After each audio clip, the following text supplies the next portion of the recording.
बाद 27 में सत्ताधीश बनाने वाले आंकड़े की करेंगे।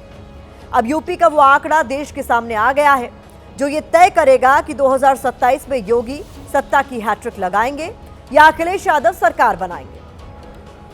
यूपी में एसआईआर के बाद ड्राफ्ट वोटर लिस्ट जारी हो चुकी है। इस लिस्ट की सबसे बड़ी बात, प्रदेश में 2 करोड़ 89 लाख वोटों का कटना है। ये 2 करोड़ 89 लाख वोट अलग अलग वजहों से कटे हैं। इसकी पूरी फाइल हम आगे खोलने वाले हैं। यहां गौर करने वाली बात यह भी है कि योगी आदित्यनाथ और अखिलेश यादव दोनों को पहले से ही वोट कटने का डर सता रहा था। दोनों वोट कटने के अपने अलग अलग आंकड़े गिना रहे थे। सीएम योगी आदित्यनाथ कह रहे थे कि जो वोट कट सकते हैं वो बीजेपी के मतदाता हैं। अखिलेश यादव कह रहे थे कि एसआईआर के बाद पीडीए के वोट कटने जा रहे हैं।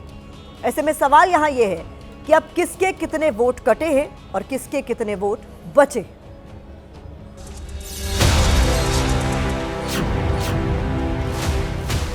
दो 2027 के चुनावी रण से पहले 2 करोड़ 89 लाख वोटों के कटने का मतलब क्या है? अब ये सवाल यूपी के सियासी गलियारों में घूम रहा है। इस सवाल के साथ कुछ और सवालों पर भी सियासत में शोर है, जैसे ये 2 करोड़ 89 लाख वोट कम होने का घाटा किसका होगा? ये 2 करोड़ 89 लाख वोटर किसके थे? वोट शुद्धिकरण प्रक्रिया के बाद ये 2 करोड़ 89 लाख वोटर चले कहां गए? तो पहले चुनाव आयोग से मिली जानकारी के हिसाब से आपको इस 2 करोड़ 89 लाख वोट कम होने का गणित समझाते हैं। यूपी में 15 करोड़ मतदाता थे। इनमें से एसआईआर के दौरान 12 करोड़ 55,56,025 लोगों ने फॉर्म साइन करके दिए। एसआईआर के बाद 2 करोड़ 89 लाख वोट कट गए। 2 करोड़ 17 लाख वोटर दूसरी जगह शिफ्ट हो गए। 46,23,000 वोटर मृत पाए गए। 25,47,000 वोटर ऐसे थे जिनके एक से ज्यादा जगहों पर वोट थे। सबसे ज्यादा वोट लखनऊ, प्रयागराज जैसे शहरी क्षेत्रों में कम हुए।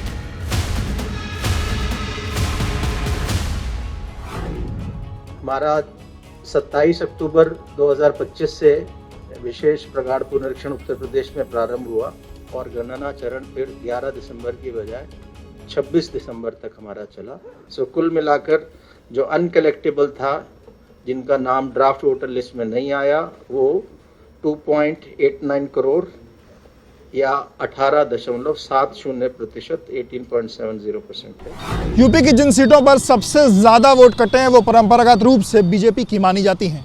सूत्रों के मुताबिक सोमवार को जब सीएम योगी ने पीएम मोदी से दिल्ली में मुलाकात की थी तो दोनों के बीच एसआईआर के इस पहलू पर भी चर्चा हुई थी। तो क्या सीएम योगी पहले जो आशंका जता रहे थे वो सही साबित हुई है?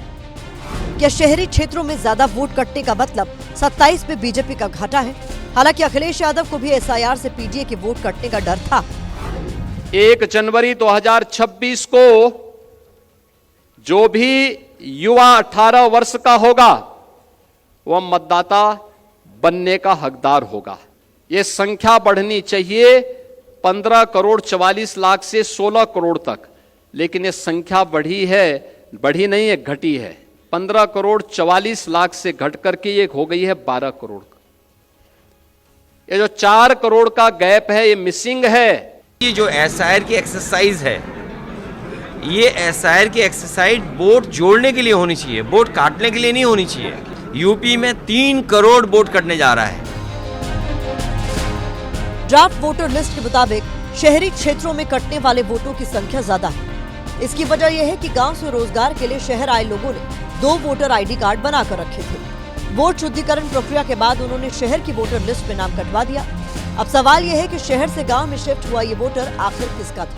हमारे तो माननीय राष्ट्रीय अध्यक्ष जी ने अनेकों बार कहा कि हम उस प्रक्रिया के नहीं खिलाफ हैं, लेकिन उसके मंशा के खिलाफ हैं कि आप ये सुनिश्चित करिए कि उत्तर प्रदेश में किसी का भी वोट न कटे। अगर अनुपात में बहुत ज्यादा वोट जो बीजेपी सपोर्टर हैं उनके शहर से गांव में शिफ्ट हुए हैं तो शहरी इलाके में उन पे असर पड़ सकता है। लेकिन अगर समाजवादी के समर्थक ज्यादा हैं गांव में अपना नाम बनाए रखने वालों में, तो समाजवादी पार्टी पे असर पड़ेगा। फिलहाल यूपी में फाइनल वोटर लिस्ट 6 मार्च को आएगी, लेकिन राजनीतिक दलों को फाइनल लिस्ट का इंतजार नहीं है। वोट कटाई पर अब सियासी चढ़ाई शुरू हो गई है। भारत की बात में हमने आपको दिखाया था कि कैसे बीजेपी को पहले ही शहरी इलाकों में ज्यादा वोट कटने की आशंका सता रही थी। इसी आशंका के तहत उसने मतदाता को समझाने के लिए ग्राउंड पर अपने कार्यकर्ताओं को एक्टिव भी किया था। हमने उन शहरी क्षेत्रों की जानकारी का भारत की बात का जो डेटा टैबलेट है वो आपके लिए तैयार किया है, जहां एसआईआर के बाद सबसे ज्यादा वोट कटे हैं। राजधानी लखनऊ में सबसे ज्यादा 12 लाख वोट कटे हैं। प्रयागराज में 11,56,339 वोट कटे हैं। कानपुर में 9 लाख से ज्यादा वोट कटे हैं। आगरा की बात करें तो यहां 8,36,000 से ज्यादा वोट कट गए। गाजियाबाद में 8,18,000 से ज्यादा वोट कटे। पीएम मोदी के संसदीय क्षेत्र वाराणसी में 5,73,000 से ज्यादा वोट कट गए हैं। इसके अलावा सीएम योगी के गृह क्षेत्र गोरखपुर की बात करें तो यहां 6,45,000 से ज्यादा वोट एसआईआर के बाद कट गए हैं। गौतम बुद्ध नगर में 4,47,479 वोट कटे हैं। अब इन आंकड़ों को देखकर कुछ सवाल उठते हैं। सवाल ये कि शहरी क्षेत्रों में ज्यादा वोट कटने का 27 के चुनाव पर क्या असर होगा? क्या शहरी इलाकों में वोट कटने का बीजेपी को नुकसान हो सकता है? क्या शहरी इलाकों में कम हुए वोटर प्रदेश के जातिगत समीकरणों को भी प्रभावित करेंगे? इन सवालों के बीच ड्राफ्ट वोटर लिस्ट पर जुबानी चिंगारियां उठनी शुरू हो गई हैं। बीजेपी और समाजवादी पार्टी अपनी अपनी सहूलियत के हिसाब से इस लिस्ट को डिकोड करने में जुट गए।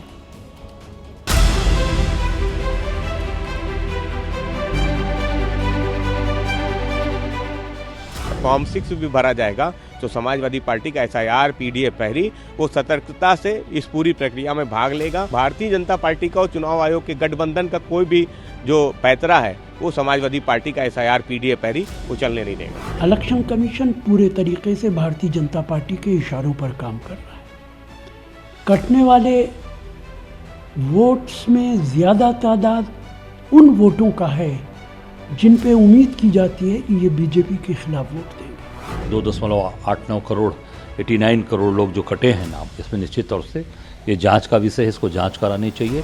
2027 ही नहीं 2047 तक विपक्ष अभी विपक्ष में बैठने लायक बना रहे, यही उसकी सबसे बड़ी बहादुरी होगी। कभी अखिलेश जी कहते हैं ये तो हमारे वोट कट रहे हैं, फिर उन्होंने कहा कि नहीं ये एसआईआर थोड़े ना हो रहा है तो एनआरसी हो रहा है। बिहार की हार के बाद अखिलेश जी का मानसिक संतुलन थोड़ा सा ऐसा हो गया है कि वो गणित जो है गड़बड़ा गई गणित।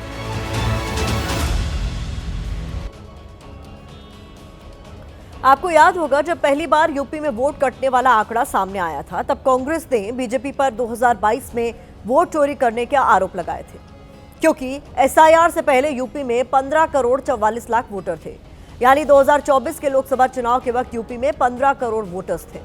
अब ये वोटर घटकर 12 करोड़ 55,56,025 हो गए। यहाँ पश्चिम बंगाल का आंकड़ा देखना भी जरूरी है, क्योंकि इसी साल वहां चुनाव है और एसआईआर को लेकर काफी ज्यादा तनाव भी। तो बंगाल में एसआईआर से पहले 7 करोड़ 66 लाख वोटर थे। यहाँ करीब 58 लाख वोट कटने के बाद अब 7 करोड़ 8 लाख वोटर बचे हैं। इस बीच यूपी में 2 करोड़ 89 लाख वोट कटने को विपक्ष साजिश बता रहा है। कांग्रेस ने इसमें जांच की मांग की है। वहीं अखिलेश यादव ने एसआईआर को एनआरसी से जोड़कर 27 से पहले एक नए सियासी संग्राम को हवा दे दी है। 2 करोड़ 89 लाख वोट कटने के बाद अलग अलग आरोप और दावे सामने आ रहे हैं। कांग्रेस ने इसे साजिश बताया है। कांग्रेस नेता गुरदीप सप्पल ने दावा किया है कि उनके पूरे परिवार का नाम वोटर लिस्ट से काट दिया गया है। जिन्होंने अपने कागज भी ठीक तरीके से जमा किए, इसके बावजूद उनका नाम कट गया। और ये हमारी बात की पुष्टि करता है कि एसआईआर का जो पूरा डिजाइन है वो वोटर का नाम काटने के लिए बना है, वोटर का नाम जोड़ने के लिए नहीं बना है। इस बीच अखिलेश यादव का एक पोस्ट सामने आया है। उन्होंने लिखा है कि इससे पहले कि मतदाताओं का रोष आक्रोश बनकर आंदोलन का रूप ले ले, चुनाव आयोग मैनपुरी में एसआईआर से कटे वैध नामों के लिए संज्ञान लेकर मतदाता सूची दुरुस्त कराए। अखिलेश यादव ने 2 लोगों का वीडियो पोस्ट किया है जो अपना वोट कटने की बात कह रहे हैं। वोट कटे नरेगा के, बहू के और मेरे 3 वोट। वहीं इन आरोपों से पहले अखिलेश यादव ने एसआईआर को एनआरसी से जोड़ दिया था। उन्होंने कहा कि बीजेपी का बुनियादी चरित्र लोकतंत्र विरोधी है। बीजेपी सत्ता का दुरुपयोग कर रही है। ये जो एसआईआर हो रहा है यही एनआरसी है। एनआरसी का काम गृह मंत्रालय से होता है, लेकिन सरकार निर्वाचन आयोग से एसआईआर के जरिए एनआरसी का काम करा रही है। दरअसल अखिलेश यादव का आरोप है कि एसआईआर के जरिए एक खास वर्ग को टारगेट किया जा रहा है। गौर करने वाली बात यह है कि एनआरसी वाले आरोपों में जाति धर्म की राजनीति छिपी है, जो 2027 के रण में सत्ता पक्ष और विपक्ष दोनों के एजेंडे में टॉप पर नजर आ रही है। इसी को लेकर कुछ वक्त पहले योगी और अखिलेश के बीच घुसपैठियों वाली जुबानी जंग छिड़ चुकी है। देखिए, मैं अभी गया था एक जनपद में, वहां की मतदाता सूची में जो एसआईआर के फॉर्म भरे हैं बहुत सारी विरोधियों ने, उसमें कुछ बांग्लादेशियों के भी नाम है। हमें इस समय उसको देखना होगा, ये भी फर्जी हुआ है। एसआईआर नहीं है, क्योंकि एनआरसी डायरेक्ट नहीं ला सकते थे, इसलिए एसआईआर लेकर के आए। एसआईआर में इतने पेपर्स मांगना, तो ये तो सब पेपर्स मांग लिए उन्होंने। अब अखिलेश यादव के एनआरसी वाले बयान पर बीजेपी हमलावर है।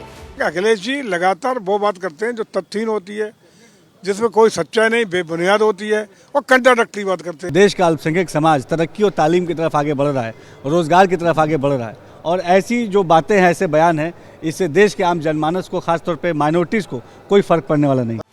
फिलहाल यूपी के राजनीतिक दल इस 2,89,00,000 वोट कटने का गणित सुलझाने में जुटे हैं। इसके लिहाज से 27 के रण को देखते हुए अपनी अपनी चुनावी रणनीति को रीसेट कर रही हैं।